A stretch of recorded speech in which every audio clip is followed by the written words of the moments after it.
Ya, ini saatnya kita pengen tahu banyak persoalan kehidupan tari ya pada teman-teman penyandang disabilitas. Saya akan panggilkan orang-orang hebat. Yang pertama adalah Ibu Farida, yang terhormat Ibu Farida dari Kepala Sekolah SLB Negeri 1 Karanganyar. Tepuk tangan untuk Bu Farida. Yang kedua yang terhormat Ibu Eko, pengelola Yayasan Anugerah yang tadi barusan tampil. Silakan, maaf duduk. Ada 52 siswa berkebutuhan khusus ada di rumah Ibu Eko. Ini luar biasa. Tepuk tangan untuk Ibu Eko. Dan itu beragam ya Bu ya? Iya, beragam. Dan satu lagi teman saya yang hebat juga ini Pak Junet Sri Kuncoro MSN. Ini seorang pengajar tari gagah ya, tapi punya spesialisasi tentang tari untuk penyandang disabilitas, khususnya tunarungu dan netra. Selamat siang, narasumber yang terhormat.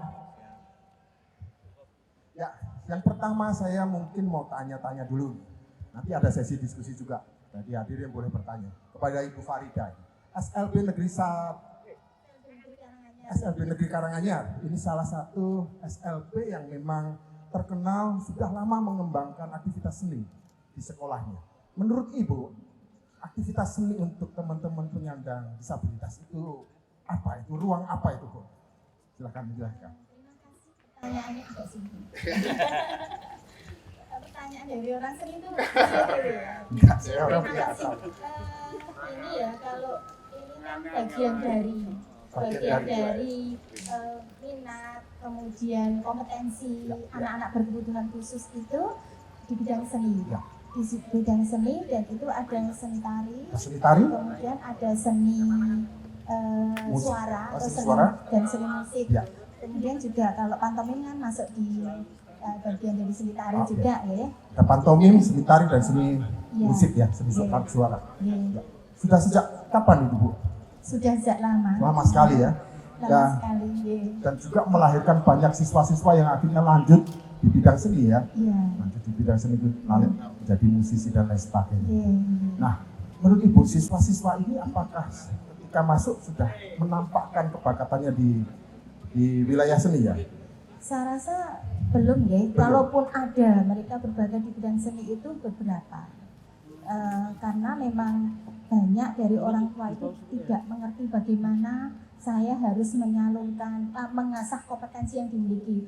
Secara akademis barangkali mereka mempunyai kekurangan, tetapi orang tua mungkin tidak tahu bagaimana caranya. Nah, di sekolah itu adalah wadah untuk mengembangkan kompetensi yang dimiliki. Karena ada pengembangan metode khusus untuk pembelajarannya.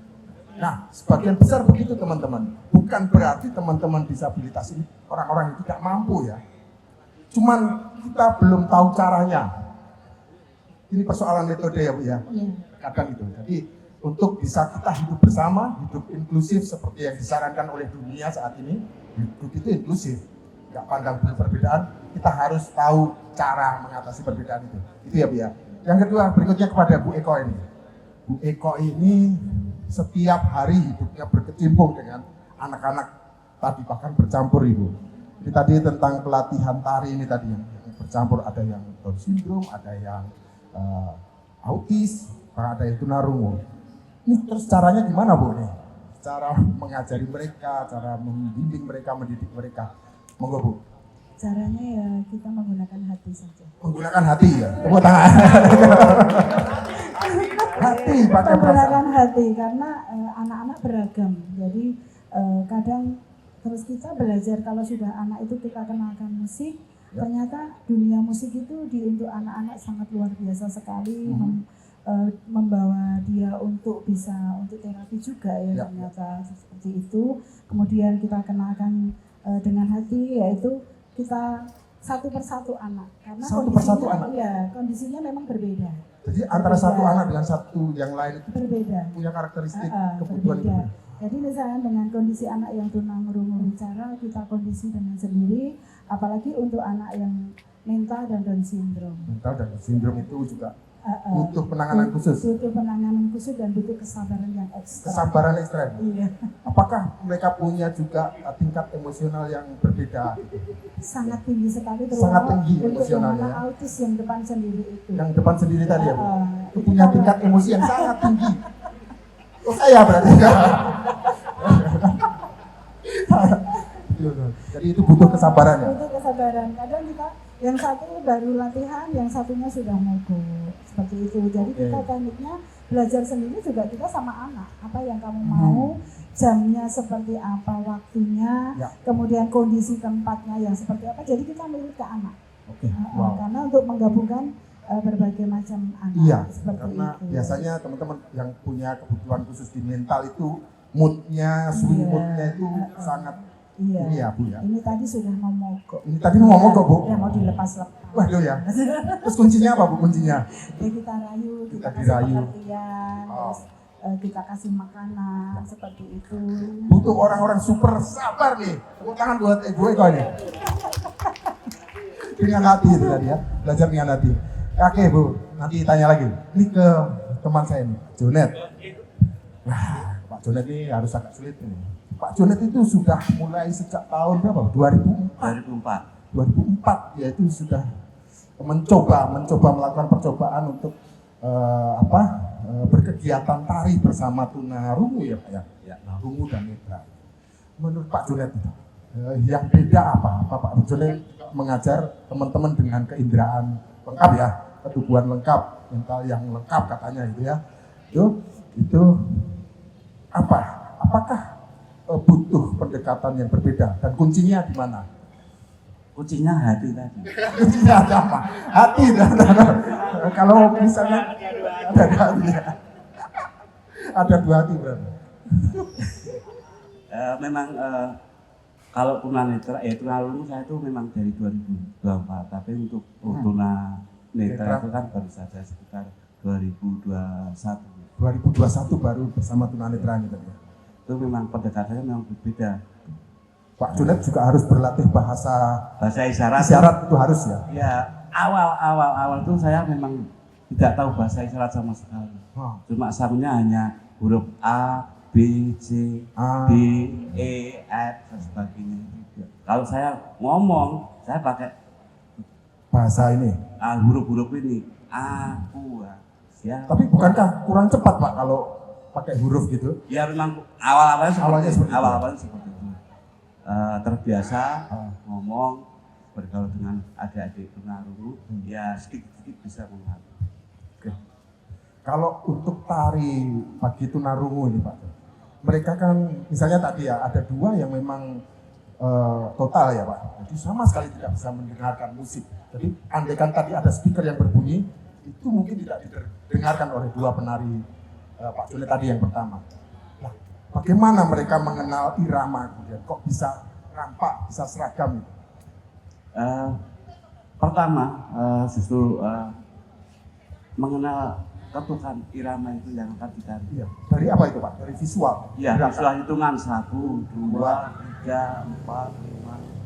Ini menarik nih, bahwa musik itu juga visual, gitu kan? Bukan dengan audio ya. Musik itu visual, Itu dua Iya. dengan gerak dia menirukan, makanya dia kan menirukan. selalu meniru Iya. dan Ya melihat. karena baru latihan sekitar 10 sampai Ini 12 tadi kali. 10 Ya, kali. makanya saya harus nari juga di sini. Tapi sebelumnya udah pernah menari. Pernah. Oke, luar biasa tepuk tangan untuk Pak Jonet. Lalu kadang satu lagi yang tunanetra ini kan berbeda juga. Tunanetra Stefani tadi, dalam pengetahuan saya tunanetra itu dia karena tidak bisa melihat maka kemudian pengalaman dia untuk berinteraksi dengan lingkungan itu kan tidak ada di dalam imajinasi dia. Dia itu takut dengan batas-batas ruang ya Pak ya. Jadi tunanetra itu akan sangat takut ketika dia dalam posisi-posisi mengambang. Dia itu pasti butuh rambatan karena dia takut tidak ada batas ruang. Nah itu gimana mengatasinya tadi kok Fani bisa pede tanpa merambat, dia bisa pakai gerakan melayang gitu. Ya, ini keadaannya ini. Ilmunya nggak itu? Rutin gerak, mengenalkan gerak bahwa dia Fani itu kan tunanetra. Tunanetra sejak lahir. Sejak lahir dan bayangan pun nggak bisa. Dia tidak punya bayangan visual sekalipun karena dia dari lahir. Makanya kan setiap hari apa? Oh dia meraba, coba kamu meraba. Oke. Gimana? Oh tangan coba digerakkan agak besar lagi. Besar cepat seperti dia. Saya tanya, ini meraba Pak? Oh ini meraba tembok Pak. Aha. Oh ya coba kamu meraba tembok gimana? Kalau lemari gimana? Loh kok gini kenapa? Kan ada lengkungannya. lengkungannya seperti itu. Oh, ya. Jadi berangkat dari meraba, kemudian coba meraba itu tidak ada bendanya. Ya. Jadi mungkin itu imajinasi Ya. merasa ya. Ya. Dari itu kemudian dikembangkan. Itulah pengganti imajinasi visual bagi Fani di imajinasi rasa. Jadi seperti tadi lantai tadi ya. Lantai itu Seakan-akan dia membaca braille. memang saya coba kamu membaca huruf braille. Tapi ini bukunya besar Mbak Fani, makanya Agak apa nih? Itu bisa. Akhirnya Fani punya hak untuk bayangan ya. Karena bayangan itu mungkin tidak ada sebelumnya Fani. Luar biasa, tepuk tangan untuk Pak Jonet. Hadirin yang ada di sini, saya beri waktu untuk bertanya. Ada yang mau bertanya? Berinteraksi dengan momen pertunjukan disable dancing ini tadi. Oh, silakan Pak Wahyu, monggo. Terima kasih. Ada 153 pertanyaan. 24 jam bertanya. Jadi, yang pertama sebenarnya ada berapa bahasa nih? Karena kalau dulu sampai Pak Jen itu hanya bahasa isyarat dan mungkin kan beda-beda. Karena ada yang kurang dari sisi kelihatan, ada kurang dari sisi pendengaran, ada yang justru lebih over lagi itu. Ada berapa bahasa sih? Apakah kita harus dari bahasa dulu atau pendekatannya pendekatan hati dulu gitu? Supaya saya juga nggak bisa bayangkan kalau mengajar itu bagaimana gitu. Kemudian yang kedua, dan satu lagi, bagaimana perasaan adik-adik? Apakah mereka merasa terbebani atau justru lebih mereka bisa mencoba untuk mengeluarkan juga unek-unek mas, ekspresi mereka gitu. Sebenarnya itu saja nanti yang pertanyaan bagi-bagi. Terima kasih Pak Wahyu. Monggo, Pak menjawab tentang ada berapa bahasa sih? Terima kasih. Kalau bahasa sih kita dari mana kita memaknainya nih? Bahasa bisa bahasa tubuh, mungkin bahasa ini. Kalau di sekolah itu bahasa lisan dan bahasa isyarat untuk anak-anak itu. Bahasa isyarat dan bahasa lisan. Ya. Untuk anak-anak tunarungu itu ada ketika mereka datang itu biasanya isyaratnya itu masih isyarat bawaan. Isyarat yang dibawa anak-anak dari rumah. Dari rumah. Ya, tugas guru adalah membahasakan isyarat itu dalam bentuk kata, kalimat. Itu dalam kegiatan pembelajaran nanti akan seperti itu. Kemudian selanjutnya mereka akan mengenal bahasa isyarat yang baku yang dipergunakan oleh sekolah atau yang disebut dengan CB. Tapi tidak menutup kemungkinan anak-anak itu berkomunikasi juga menggunakan bahasa isyarat Bisilo, Pak. Apa jadi itu, Bu? ada juga Bisilo bahasa isyarat Indonesia. Oh, bahasa isyarat Indonesia. Itu yang di komunitas tunarungu itu dibiasakan. Biasa menggunakan bahasa isyarat Bisilo itu. Tapi di sekolah kami menggunakan bahasa isyarat Sistem Isyarat Bahasa Indonesia yang dari kementerian. Tapi kalau katanya bahasa isyarat untuk tunarungu pun itu berbeda antar negara ya Bu ya? Iya, berbeda. Antara American Sign Language dengan yang di Indonesia itu berbeda Bapak. Nah kemudian pertanyaan yang Bapak sampaikan berikutnya, bagaimana mereka itu kemudian bisa enjoy, bisa yang kuncinya ya sama seperti yang disampaikan Bu Toto tadi dari hati, kemudian mereka kita ajak, oh ayo ini kita belajar menari. Anak-anak itu rata-rata senang Bapak, suka, apalagi ketika diberitahu nanti akan ada pentas, itu suka sekali. Ya, terakhir kami diundang oleh Kementerian Sosial di acara ASEAN High Level itu dengan tarian Bambangan Cakil itu luar biasa. Bambangan Cakil Bu? Ya. Ya. Biasanya Bambangan Cakil itu kan ditarikan sepasang ya. Sepasang 2 orang saja. Nah, karena Kementerian Sosial itu meminta 4 pasang, maka dibuat kolaborasi menjadi 4 pasang dan itu anak-anak luar biasa, pengalaman yang sungguh luar biasa untuk anak-anak karena mereka naik pesawat, kemudian berinteraksi di Ya. bandara ketika transit, Ya. kemudian di sana juga berinteraksi dengan beberapa teman-teman dari seluruh Nusantara. Ya. Itu pengalaman yang sangat luar biasa. Ya, luar biasa, tepuk tangan. Jadi dari hati, ya, kalau misalnya kiat Bu, untuk teman-teman ya, bahasa isyarat kan memang harus dipelajari. Kalau misalnya ingin berbicara dengan tunarungu, apa yang harus kita lakukan? Apakah hanya menggunakan bahasa tubuh itu mereka paham? Iya, yang terutama begini, karena mereka itu cenderung pematang ya, karena tidak bisa memusingkan pendengarannya, jadi harus face to face, harus melihat secara Harus menatap ya, langsung. mata Ya, gitu ya. ya, beberapa anak akan bisa menguasai bahasa bibir. Jadi Oh, oke. Gerakan asal bibir itu dipahami. ya, asal kita bicaranya pelan dan dengan intonasi yang jelas, mereka bisa memahami. Gerak bibirnya itu jelas gitu ya. Oke. Kemudian apalagi kalau dibantu dengan bahasa isyarat. Oke. Kuncinya karena mereka tidak mampu melihat, ya kita harus memperlihatkan gerakan mereka untuk berkomunikasi. Bu Eko mungkin pengalamannya. Iya. Apakah tadi pertanyaan Pak, apakah dengan kegiatan menari itu anak-anak terbebani atau itu jadi ruang ekspresi? Kalau di tempat kami kebetulan anak-anaknya bisa dikatakan kondisi berat. Kondisi berat, Bu? Iya, karena kebanyakan intelijensi di bawah rata-rata. Intelijensi di bawah rata-rata ya. Jadi menurut saya anak itu akan bisa fokus awal mau menginjak ke pembelajaran itu biasanya kita ajak jingkrak-jingkrak dulu dengan musik yang sangat Kencang. Oke. dengan kencang dan energik. Jadi anak itu kondisi Down syndrome apapun seberat apapun dia akan senang bahkan dia kalau diajak selesai tidak mau. Oh ya. Jadi ditumbuhkan rasa senangnya dulu. Rasa senang dulu. Kemudian baru setelah itu kita anak merasa senang, enjoy, kita kasih bahasa, yuk kita masuk kelas, kita belajar. Kalau sudah seperti itu, kita mau ngajak bagaimana anak itu dia manut. Manut. Oke. Tapi biasanya dia bilang nanti nari lagi ya, kan gitu. Oh iya, minta lagi. Minta lagi, nanti nari lagi. Jadi di tempat kami karena kondisinya berat, jadi untuk pembelajaran disesuaikan dengan kondisi anaknya. Dan kalau anak-anak itu mau diajak pentas, itu kita sendirikan latihannya. Karena kalau nggak kita sendirikan, semua pengennya ikut. Semuanya pengen Ikut dan nggak punya lelah. Iya, apalagi yang autis itu nggak punya lelah. Ya, Pokoknya energinya ikut terus. seperti lebih daripada Dia nggak seperti itu. Bahkan disuruh berhenti minum dulu, udah mau nari lagi seperti itu. luar biasa. Baru kalau sudah anak-anak selesai, kita comotin satu-satu, jangan sampai mereka yang lain tahu. Kita comot satu-satu yang bisa kita kondisikan, baru kita ajarin secara fokus. Itu pun sendiri-sendiri karena kondisi anak kita beragam. Beda-beda ya. Iya, seperti itu. Ya, terima kasih Bu Eko, Pak Wahyu, luar biasa. Tepuk tangan. Artinya tari, kegiatan tari yang pertama tadi saya lihat itu memberikan hak kesenang-senangan bagi teman-teman kita tadi.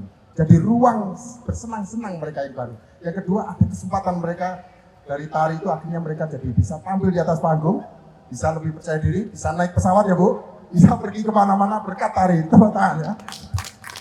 Ada satu kesempatan lagi bertanya. Oh, Mas Habib nih. Nah ini teman saya nih. Silakan Mas Habib. Assalamualaikum, saya Habib Bu. Pak, temannya Mas Bodan. Tadi kalau dikatakan oleh Mas Bodan bahwa isu dunia kan sekarang bagaimana kita bisa hidup inklusif bersama teman-teman ini. Pertanyaannya sederhana dari saya dan jawabannya nanti akan menjadi ilmu hidup lah setidaknya untuk saya sendiri. Kenapa Bapak dan Ibu melakukan ini semua? Terima kasih. Ya, ini kiat karena kita dianjurkan untuk hidup inklusif ya. Kita bercampur dan kita bisa lihat inilah orang-orang yang berhasil inklusif bersama mereka. Tepuk tangan untuk mereka. Dan Mas Habib tanya, kenapa Bapak Ibu mau melakukan ini? Silakan dijawab dengan Karena hati.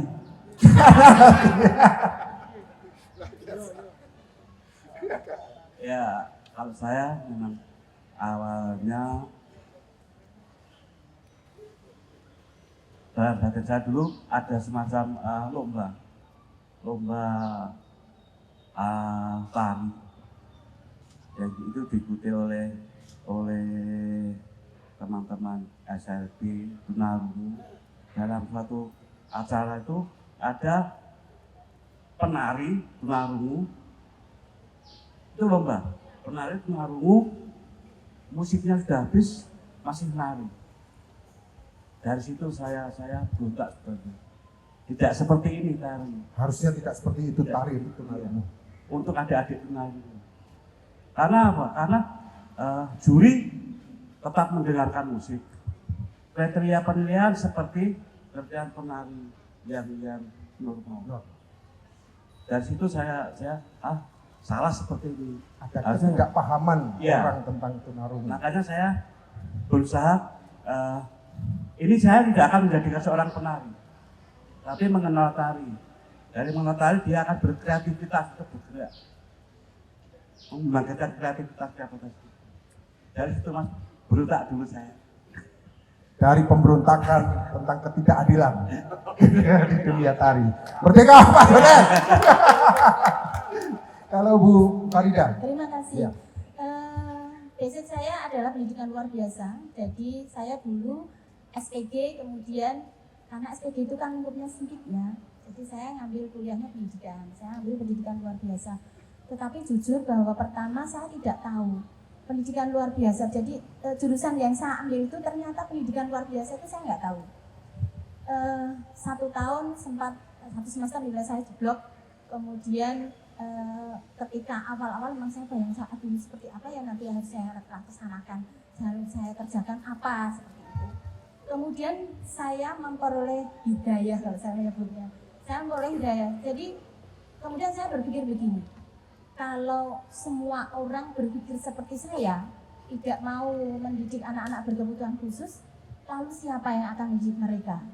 Sejak itu saya berusaha bangkit untuk bisa memenuhi harapan orang tua saya, dan nantinya saya bisa bekerja, saya harus menyerap ilmu sebanyak mungkin. Sejak itu saya berusaha untuk ini dunia saya dan ini memang mungkin yang ditakdirkan oleh Allah untuk saya adalah ini. Maka mulai saat itu saya bangkit bahwa ketika semua orang berpikir tidak mau mendidik anak-anak berkebutuhan khusus, lalu siapa lagi yang akan mendidiknya? Terima kasih. Terima kasih.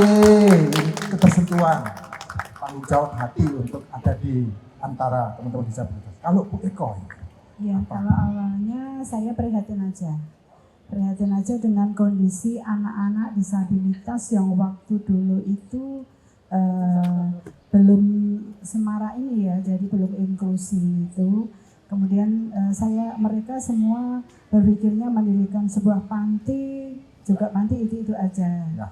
Kemudian mendirikan sebuah sanggar juga khusus orang yang normal. normal saja. Makanya saya, untuk anak-anak ini kalau siapa sih yang akan melayani dia? Ya. Siapa yang akan membahagiakan dia kalau bukan kita? Akhirnya saya memberanikan diri berkecimpung di dunia ini. Bagaimana anak itu bisa saya layani? Bahkan saya prihatin sekali dengan keadaan disabilitas yang di jalan-jalan. Ya, dan orang tuanya seperti itu juga. Ya. Akhirnya saya berpikir anak ini terlahir tidak salah. Anak ini terlahir tidak membawa dosa. Ya. Anak ini bukan aib. Kemudian saya berpikir bagaimana saya melayani dia. Bismillah. Dengan kondisi dia yang seperti itu, insya Allah dia akan membawa saya ke surga. Itu aja. Amin. Bismillah.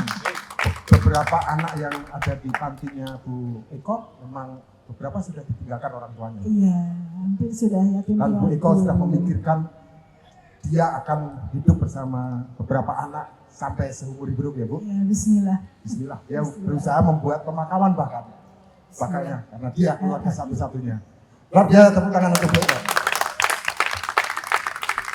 Terima kasih. Tiga. Jadi mau nangis, isin tatonan ya Bu. Ya, terima kasih. Manusia-manusia mulia tiga ini, tepuk tangan untuk mereka, Bu Eko, Bu Farida, Pak Jonet. Terima kasih. Jangan lupa nanti malam ada pertunjukan Fani lagi jam 9 dan penutup dari saya untuk acara skena di Sabel Dancing ini. Jangan pernah menganggap mereka tidak mampu. Ya, mereka lahir tidak berdosa. Mari kita hidup bersama-sama. Persoalannya hanya cara kita bergaul yang berbeda. Kita yang harusnya yang bisa mengawalinya. Mereka pasti mengerti. Selamat berinklusi, selamat bersua, selamat berkelana bersama disabilitas. Terima kasih.